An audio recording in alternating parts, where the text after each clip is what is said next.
A spectacular game to kick off the weekend last night. Game of the night, the Las Vegas Raiders hosting the Chargers. I underlined the words Las Vegas because they did not appear on John Gruden's hat in the first half of this game, sporting the Oakland Raiders hat. That's a bad look, but this is worse. Derek Carr down 7-0 late in the first quarter. Watch this. That's trouble. It's ruled a groin injury. He would miss the remainder of the night, and it is obviously worth keeping a close eye on the rest of the week. Second quarter now, Marcus Mariota on for the Raiders, down 7-3. You know where he was looking? He was looking for his big tight end, Darren Waller, 35 yards and a touchdown. He had 9 catches, 150 yards. Raiders up 10-7. Looking for an answer. 25 seconds left before halftime. Tied at 10. Justin Herbert untying it. Tyron Johnson, 26 yards for the score. The rookie, spectacular. 314 yards, 3 total touchdowns. Chargers up 17-10 at the half. 24-17 in the fourth. 3rd and goal. Mariota. Watch him. He flies through the air with the greatest of ease. It's a touchdown. Derek Carr loves what he sees. We're tied at 24. Just over 2 minutes left. Same score. Raiders looking to win it. Hold everything. The Raiders may just have lost it. Chris Harris Jr. with the pick. He's going to bring it back 50 yards into Raider territory. Mariota making the potential game-saving tackle. Huge play late by the Charger defense. Now they're in field goal range. Now it's 3rd and 2. What you going to do with about a buck and a half left? Don't do this. Justin Herbert taking the sack. Kendall Vickers gets him. It's a loss of 8. Makes the field goal try longer for the Money Badger. 51 yards for Michael Badgley. He missed one earlier. Snap, place, kick, up, and it is no good. Hooks it to the left. His second miss of the night, and we're going to overtime. Raiders get it first. You know what touchdown ends the game? 3rd and goal. Mariota rolling, knocked down. What are you going to do, John Gruden? Go for the win or kick the field goal? They kick it. 27-24 Raiders. Just over 3 minutes left in the OT. 1st and 10. Herbert. Jalen Guyton. Guyton is behind the defense. He's inside the 5. Chargers with a chance to win. Later in the drive, 2nd and goal. Herbert going to take it himself. Hold on, he fumbles. The ball is recovered in the end zone by the Chargers. By rule, they're not allowed to advance it, but they retain possession. So 3rd down. If at first you don't succeed, try again. There's your ball game. Justin Herbert, the game winner. The Chargers dealing what could be the death blow to the Raiders' playoff chances. 30-27 in OT, your final score. And if you are a Raiders fan, you probably want to avert your eyes.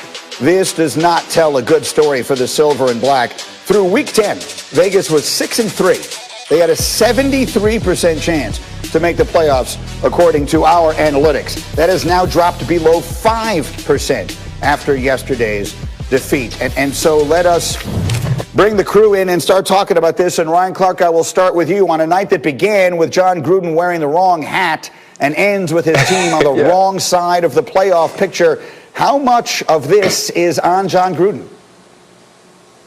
Isn't that hat symbolic? If you were John Gruden, wouldn't you also want to go back to the glory days of the Oakland Raiders? Wouldn't you also want to be in that stadium with the baseball field in the middle and faces painted with shoulder pads on of people who could play football because they're that swole in the stands?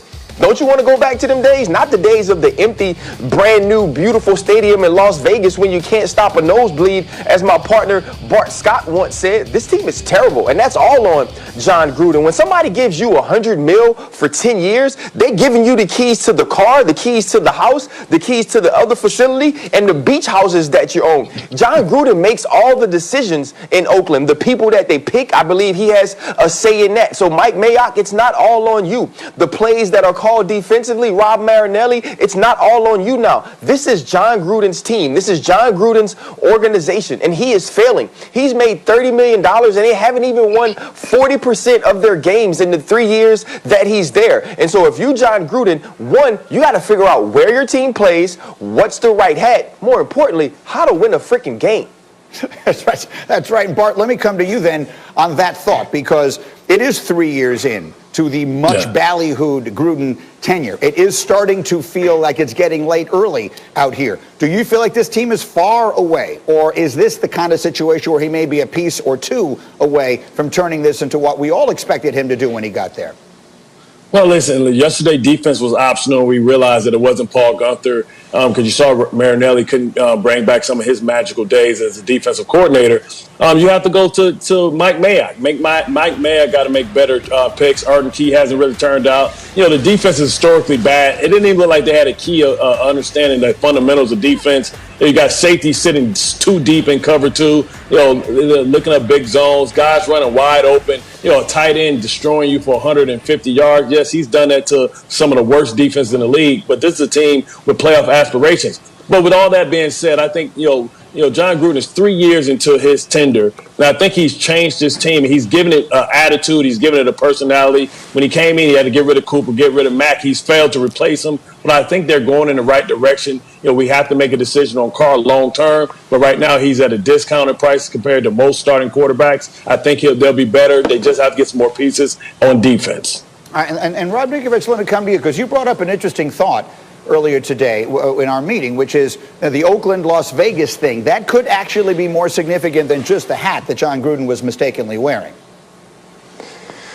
Yeah, I mean, the first thought I had when they announced they were going to Vegas was, man, that's a tough place to bring young kids, 22, 23, 24. I mean, every player in the NFL is a young guy. So you go to Vegas, and I'm sure I'm not the only one that thought this. It was, geez, that's going to be a really hard place to control your team when Monday, Tuesday, Wednesday, Thursday, you can go out and you can find anything you want, and you can have a great time.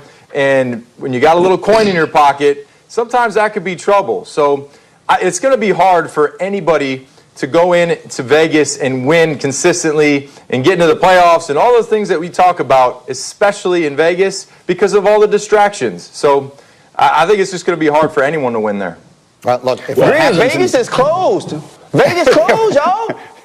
You can't do nothing in Vegas right now? Oh, you can, RC, you know you can find something in Vegas now. Come on. Well, I know the nightlife. I know the nightlife in Providence is popping right now. But I'll tell you what, you can win in New York, you can win in Miami. You can't blame the city. The players have to hold themselves accountable. And I just think they don't have enough good players. You saw a lot of their defensive players were hurt yesterday. But listen, New York is a city where you can find something to do all night. Miami's a city where you can find something to do all night. I'm sure Los Angeles is a place where you can find something to do all night. They just have to get better players, and they got to get better coaches and coordinators. Or maybe there's a reason why Green Bay is always so good. One way or another, that's our top today. Obviously, we begin with the game last night. Then we get to what shapes up to be the biggest story of the weekend. Drew Brees